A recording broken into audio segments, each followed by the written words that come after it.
नमस्कार। पिछली बार हमने देखा कि वशिष्ठ राम को बता रहे हैं कि जितना भी ये सवाल जवाब डिस्कशंस होते हैं ये सब अज्ञान में होते हैं, और जहाँ ज्ञान है वहाँ सवाल जवाब उठने ही समाप्त हो जाएंगे और नो माइंड की स्थिति बनेगी। अब हम आगे देखते हैं। तो वशिष्ठ ऋषि ने बताया कि ये जितने भी विभाजन हैं, हर प्रकार के विभाजन हैं, मैं और तुम का भी एक विभाजन होता है। तो ये जो विभाजन है और ये विषय और विषयी के जो अस्तित्व है,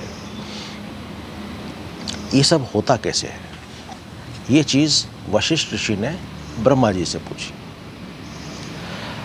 अब जो भी ब्रह्मा जी बता रहे हैं उसमें मैं गुजारिश करूँगा कि हम अपने आप को ब्रह्मा जी की जगह पे रख के फिर इन सब चीज़ों को विजुअलाइज करें, कल्पना करें। ब्रह्मा जी ने बताया कि पिछला युग जैसे ही समाप्त हुआ, यानी प्रलय जैसे ही पिछला युग समाप्त हुआ, तब एक विशाल अंधेरापन था, घोर अंधेरापन था। और वहाँ से मैं जब सो करके उठा, मैंने अपनी प्रेयर्स ऑफ़र की, पूजा अर्चना की। उसके बाद चारों तरफ देखा और देखने के बाद मैंने एक कामना की कि एक ब्रह्मांड की मैं रचना करूं। मैंने देखा एक असीम खालीपन हर जगह था, जो कि ना तो प्रकाशमान था और ना ही अंधेरा था। और मेरे मन में ये रचना करने के विचार के अलावा कुछ सूक्ष्म दृश्य भी उत्पन्न हुए, कल्पनाएं भी पैदा हुई। मैंने अपने माइंड से, अपने मन से देखा कि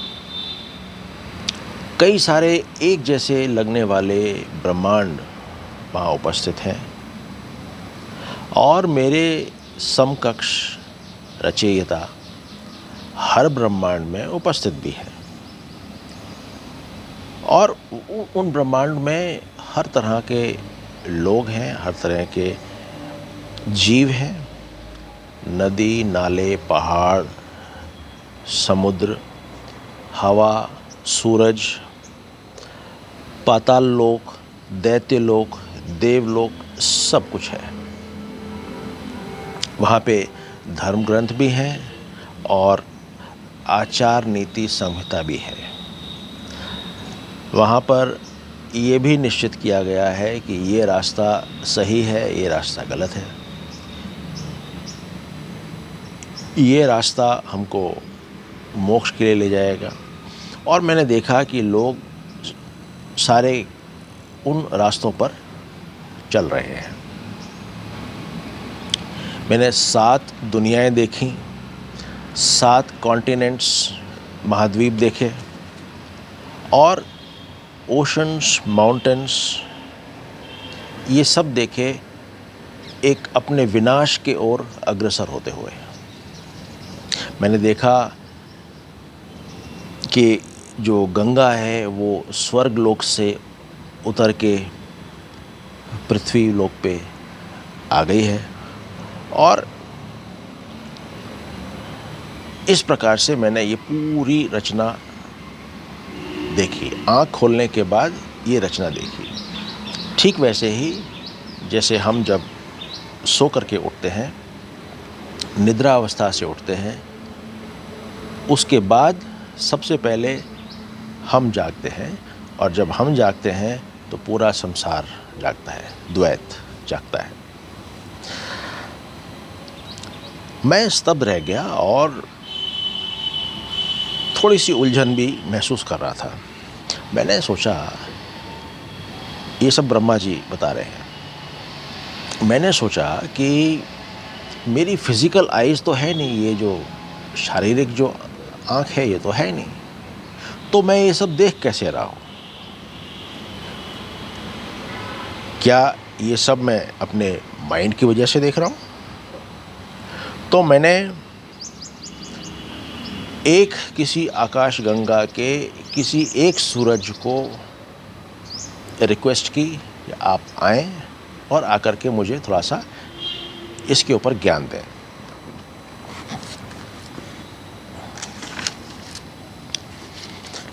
सूर्य देवता आए और उन्होंने बोला कि आप सर्वशक्तिमान हैं और आप ही भगवान हैं। ऐसा एक बार रमन महर्षि से भी किसी ने पूछा था, तो उन्होंने बताया कि आप स्वयं भगवान हैं। यहाँ भगवान का जो अर्थ है वो एक अहंकारी प्रवृत्ति का नहीं है।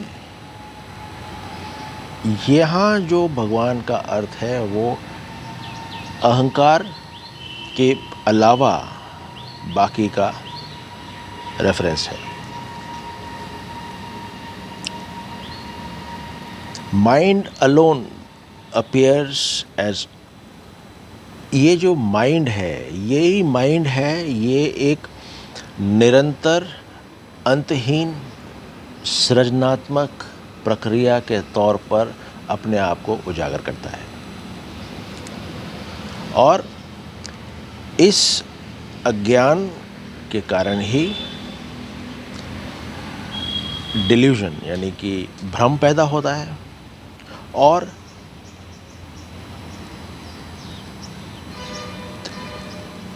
रियल और अनरियल के बारे में विचार उत्पन्न होता है।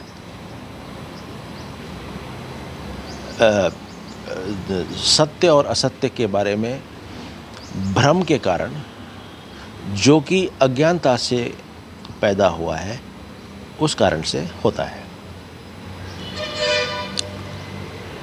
आपको तो सत्य का पता है, मगर क्योंकि आपने मेरे को बोला है इसीलिए मैं आपको सत्य के ऊपर एक कहानी भी सुनाता हूँ।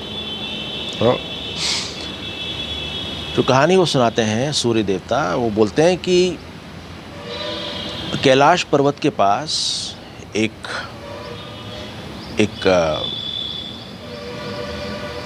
आपके बच्चों ने एक कॉलोनी बनाई।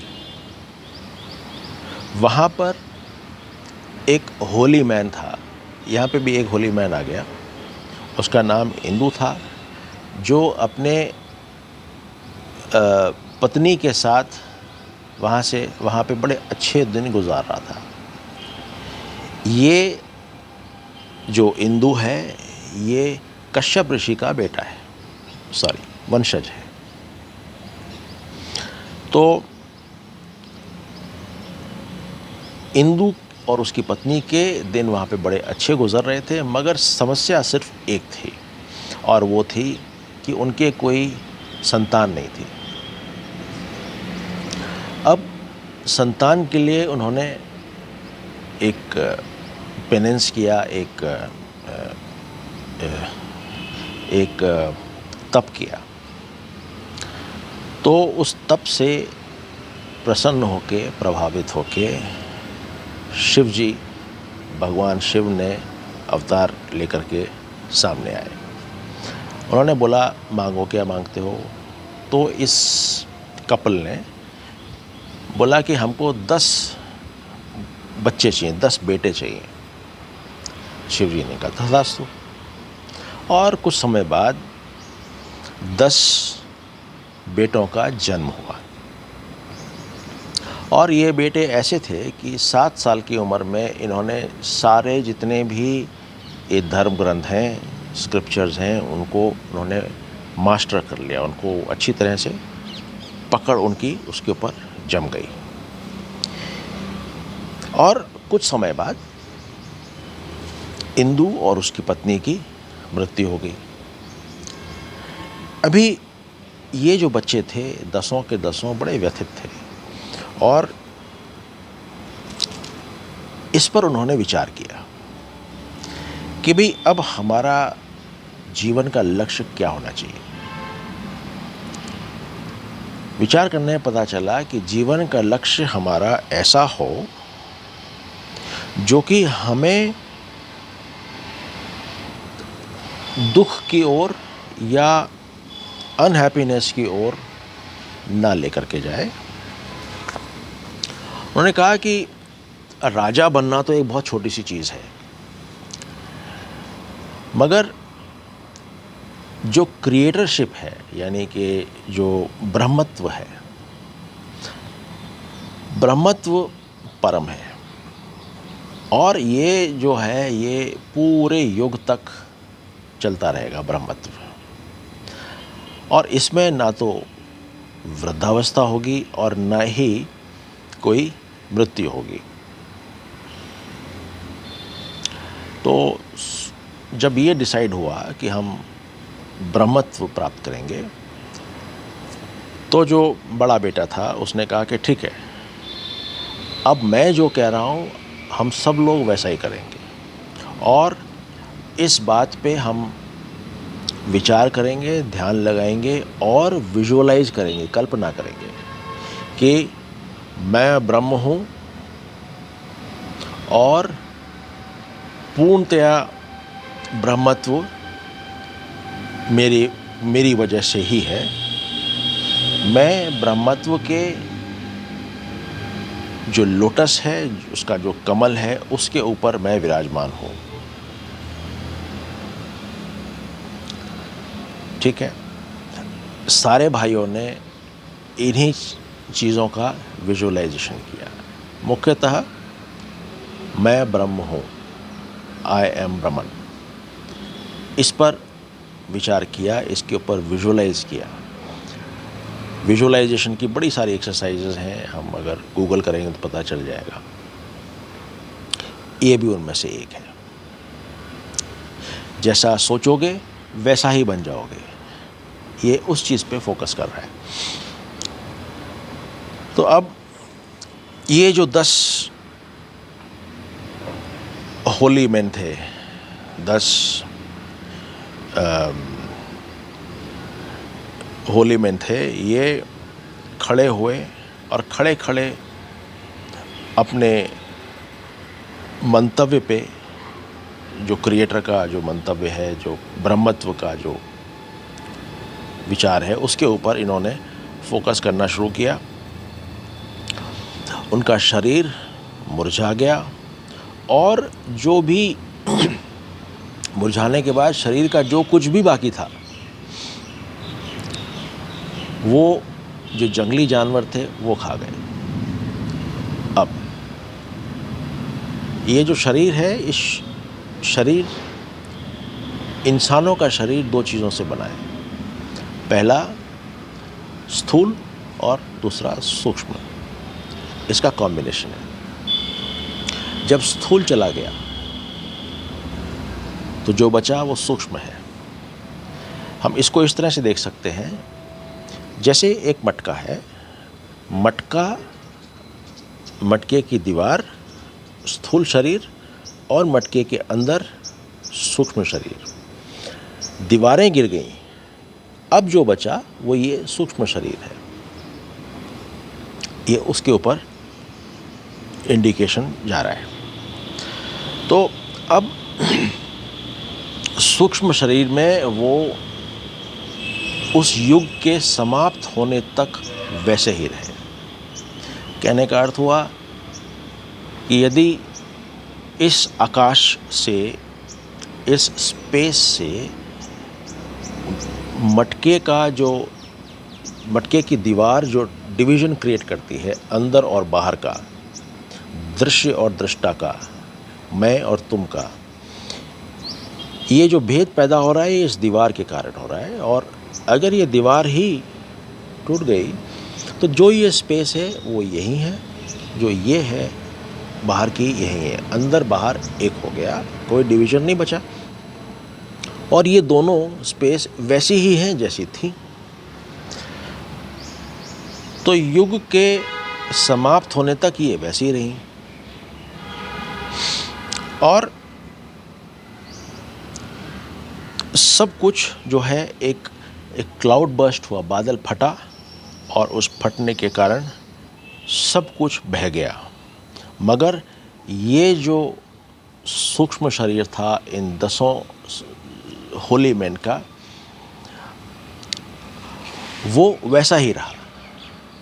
क्योंकि अभी ये जो स्पेस है, इस स्पेस में अगर मटका बनाए तो इसको कोई फ़र्क नहीं पड़ेगा, इसके अंदर हवा आए तो कुछ फ़र्क नहीं पड़ेगा, इसमें बारिश आए तो इस स्पेस को कोई फ़र्क नहीं पड़ेगा। ठीक वैसे ही जब वो क्लाउड बर्स्ट हुआ और सब कुछ बह गया, उसके बाद भी स्पेस तो वहीं रही जैसी वो थी, सूक्ष्म शरीर वैसे ही रहा जैसे वो था।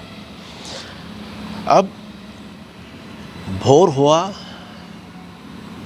नए युग का,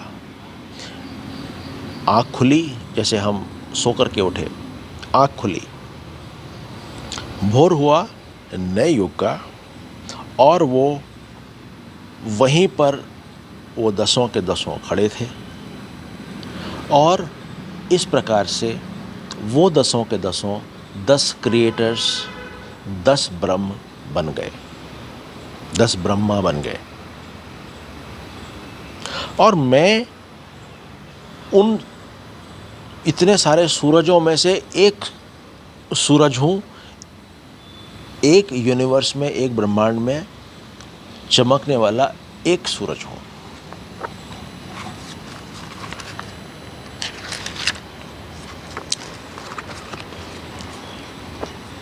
तो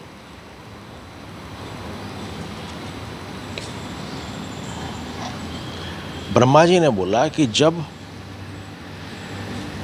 ये यूनिवर्सेस, ये ब्रह्मांड बन गए, इन 10 ब्रह्माओं द्वारा ये 10 ब्रह्मांड बना दिए गए, तो अब इसमें मेरी क्या ज़रूरत है। उन्होंने बताया, सूरज ने अब जवाब दिया, सूर्य देवता ने, कि आप बिना किसी मोटिव, बिना किसी इच्छा के, बिना किसी डिज़ायर के हैं। और जाहिर है, जब आपके अंदर कोई इच्छा नहीं है और कोई डिज़ायर नहीं है तो कुछ करने की भी ज़रूरत नहीं है, और ना ही कुछ ना करने की ज़रूरत है। तो जो ज्ञानी होते हैं वो ना तो कुछ करने की इच्छा रखते हैं और ना ही कुछ ना करने की इच्छा रखते हैं। आज हम इतना ही करते हैं, इसके आगे का अगली बार देखेंगे। शुक्रिया।